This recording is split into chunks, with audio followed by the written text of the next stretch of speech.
क्योंकि सबसे पहले तो ये भी जानना जरूरी है कि लखनऊ में महिलाओं के मुद्दे क्या हैं। आपका नाम है? नमस्कार, मैं बीनू मिश्रा, महामंत्री अखिल भारतीय उद्योग व्यापार मंडल से।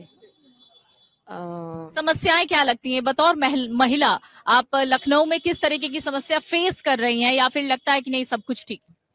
हाँ, मेरे हिसाब से सब कुछ ठीक है, क्योंकि मुझे नहीं लगता कि किसी पे भी इन सब चीजों पे उंगली उठाई जाए।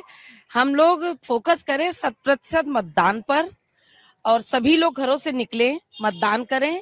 फोकस इस बात पे करें कि ऑनलाइन को जो हम लोगों ने स्वयं ही इतना ज्यादा बढ़ावा दे करके अपने व्यापार को प्रभावित किया है, मतलब लोगों को हम लोग इसके लिए प्रेरित करें कि वो ऑनलाइन व्यापार ना करके अपने पड़ोसी भाई जो भी हमारे जिन भी चीजों का व्यापार करते हैं उनके यहाँ जाकर के हम लोग सामान खरीदें, और मतलब ऑनलाइन को बिल्कुल कम करें।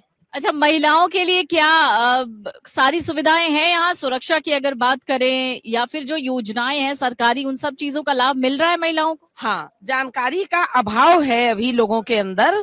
योजनाएं बहुत सारी हैं महिलाओं के लिए, और जानकारी का अभाव होने की वजह से उन चीजों का लाभ महिलाओं तक नहीं पहुंच पा रहा है। तो मेरे हिसाब से जैसे हम लोग हैं, जिस जगह पे हैं, हम एनजीओ से भी जुड़े हुए हैं, तो हम लोग अपने स्तर पे जाकर के महिलाओं को उन योजनाओं के बारे में बताते हैं।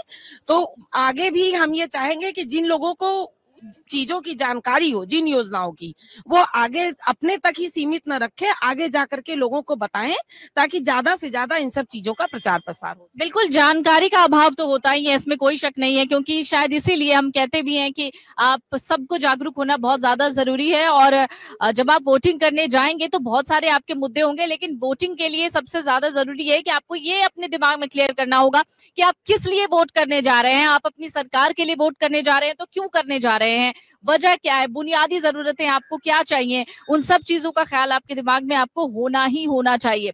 सर बताइए। आम आदमी की जो आवश्यकता है, रोटी कपड़ा मकान, दो चीजें इसमें और आप ऐड कर दिए, चिकित्सा और शिक्षा। वर्तमान में चिकित्सा बहुत महंगी हो गई है। आयुष्मान की बात जिन लोगों को करते हैं, उस अस्पतालों में क्या सुविधाएं हैं ये हम लोग जान सकते हैं। और किसी भी अस्पताल में आप जाएंगे, सरकार का कोई नियंत्रण नहीं है। जला से बीमारी हो जाती है, 1 लाख 2 लाख 5 लाख रुपए बिल इतनी आसानी से वो बना देते हैं। सरकार उस पर कोई फोकस नहीं कर रही है। शिक्षा इतनी ज्यादा महंगी हो गई कि एक गरीब आदमी अगर बच्चे को पढ़ाना चाहेगा तो नहीं पढ़ा पाएगा, और आज भी सरकारी स्कूलों की व्यवस्था जैसी होनी चाहिए वैसी नहीं है। बीमा का क्षेत्र इतना ज्यादा महंगा हो गया है, बीमे को भी उसमें भी एफडीआई ले आए हैं। बीमे में एफडीआई होने की वजह से आप देखेंगे जो बीमा पहले अगर हम 4 व्हीलर और 2 व्हीलर की बात कर लें तो जो बीमा पहले 5,000 रुपए का होता था वो बीमा 24,000 रुपए 36,000 रुपए का हो रहा है। अगर आप नई गाड़ी निकालेंगे तो 1-1 लाख रुपए का गाड़ियों का बीमा हो रहा है। हेल्थ का इंश्योरेंस देखेंगे या आप टर्म लोन देखेंगे तो इतना ज्यादा महंगा हो गया है कि आदमी कैसे काम करे। घूम फिर के तो ये महंगाई पर ही आई। निश्चित रूप से देखिए, महंगाई है, हर आदमी के साथ अलग अलग है। किसी की आर्थिक स्थिति अच्छी है, उसको महंगाई अपने चश्मे से दिखती है। किसी आज भी देश में ऐसे लोग हैं जिसके लिए 100 रुपए का नोट बहुत बड़ा नोट है। चीजें आसान नहीं है, चीजें कहना और चीजों के धरातल पर होना। हर आदमी को, किसी को पेंशन मिल रही है तो उसे कोई महंगाई नहीं दिखाई देगी, किसी का व्यापार बहुत अच्छा चल रहा है उसको महंगाई नहीं दिखाई देगी। लेकिन जो सबकी बात अगर हम लोग करें तो आज सबसे बड़ा विषय ये है कि यदि आदमी अपने बच्चे की शादी भी करना चाहता है तो आप देखेंगे मिडिल क्लास शादी इस समय 10 लाख रुपए की हो रही है। एक आम आदमी जिसकी तनख्वाह 10,000, 15,000, 20,000, 30,000, 40,000 तक की भी है, कितनी सेविंग कर पाएगा? क्या वो अपने बच्चे को 25 साल तक का करते करते वो 10 लाख रुपए की सेविंग कर पाएगा? ये बहुत बड़ा विषय है। सरकार को महंगाई पर नियंत्रण लाना होगा।